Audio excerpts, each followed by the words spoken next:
in, but it's not over until it's over, because we still have Supernatural Jeopardy to play. So get out your notes, and we'll start to play in just a bit. And there are still Resurrection Mary encounters and Resurrection Mary locations further to the south along Archer, but we have to save that for another tour another day, because we've got a schedule to maintain and work our way back.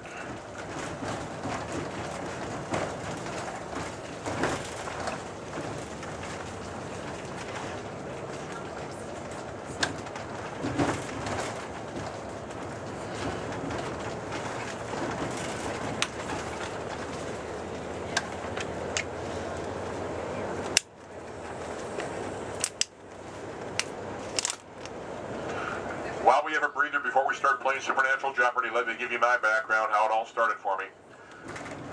First of all, I grew up along the south side of Chicago. Anybody from the south side? What? Nobody?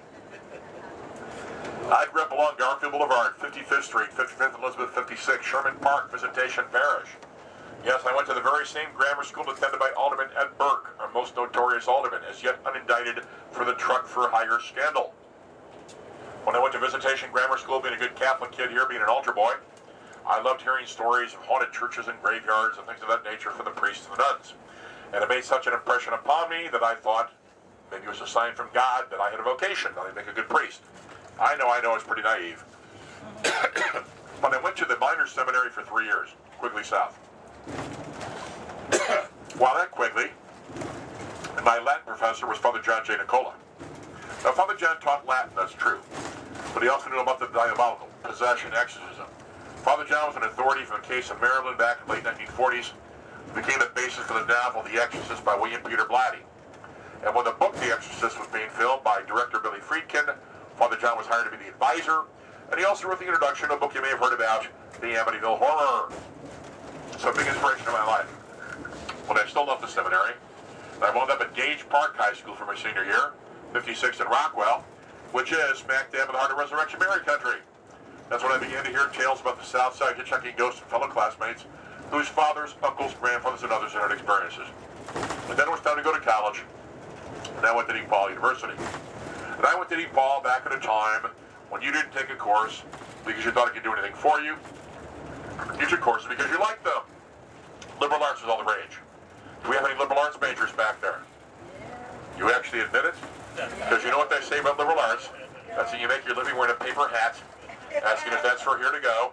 Would you like that supersized? Paper or plastic? Or would you like a turkey leg? Because Renaissance Fair is 100% liberal arts, hands down. But a living proof there is life after liberal arts education. I earned my bachelor's and master's in English literature. And my minor was geography. Think about it. English literature meant I could read ghost stories and get credit for it. Sign me up, I said, that sounded great to me. Edgar Allan Poe, Nathaniel Hawthorne, H.P. Lovecraft, Ambrose Bierce, that's what I wanted to read. That was my major.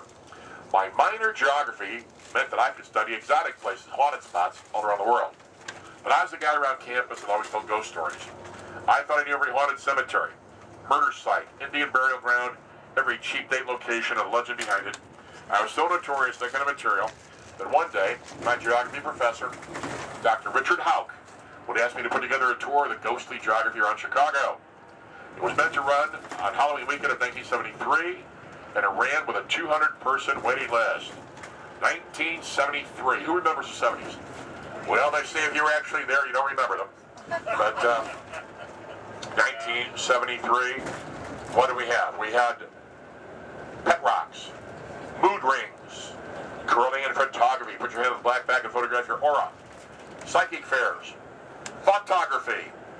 Ted Sirios, north side of Chicago elevator operator, would get drunk on scotch, point a Polaroid camera at his head, photograph his thoughts. We should do that on radio. I'd be down at WIND with Eddie Schwartz. We'd have to call out for listeners to come down with whiskey because the station claimed they had no bottles of whiskey around. I don't believe that. And so some lucky listener would come down with a bottle, and we'd get Ted tanked on the air, and he'd scream and throw the camera around the room and photograph his head. Oh, you had to have been there. It was really classic. Classic radio. That kind of stuff was going on, but there was no such thing as a tour by bus of haunted places anywhere in the world in 1973 until I came along. Now, you would think A tour by Bus of Haunted Places would start in Transylvania, the East End of London, the antebellum South, colonial New England, urban metro Chicago. Yep, that's where it all began, and I think you've seen the reason why. Chicagoland has a lot to offer when it comes to ghosting possibility.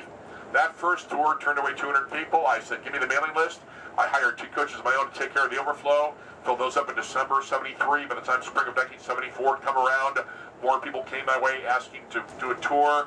I began to do tours, one here, one there, started to grow, and I went full-time in 1979. I currently have on the road a variety of different packages. My first tour, believe it or not, was a matinee tour. I later wrote the night tour, and the night tour then would be different material from the matinee tour. Besides the 2 basic tours, which cover different stories, different parts of town, we also have, I use the royal we, I also have the Devil in the White City tour.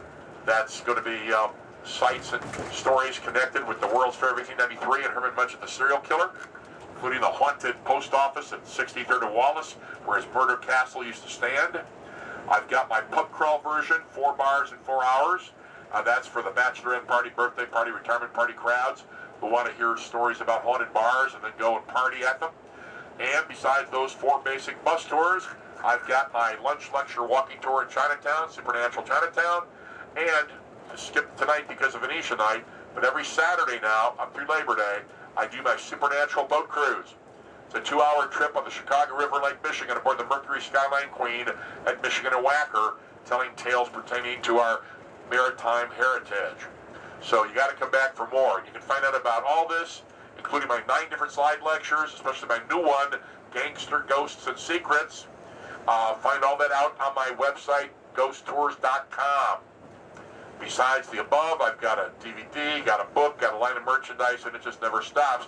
And I want to thank you all very much for coming out with me and Gaston tonight, rather than spending your hard-earned entertainment dollars on Blue Man Group or Tony and Tina's wedding or Tony and Tony's wedding or any other way you could have spent your hard-earned dollars here. I appreciate it very, very much. But for now, it's about time for Jeopardy! Lights, please, Gaston.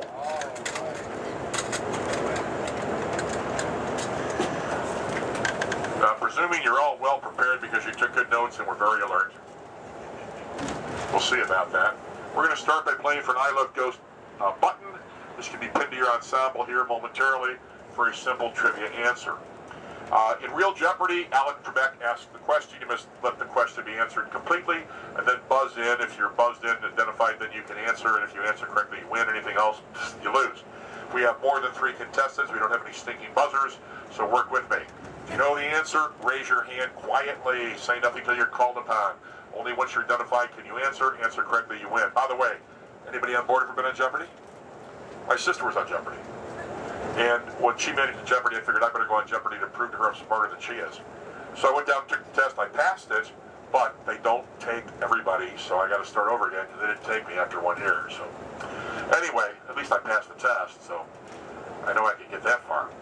All right, everybody, our first button can be yours. Going way back to the first part of the tour, let's talk about the St. Valentine's Day Massacre. Raise your hand if you know the answer to this one. The intended victim was not killed that day. He was running late. Bugs Moran. What was Bugs Moran's Christian first name, his real first name?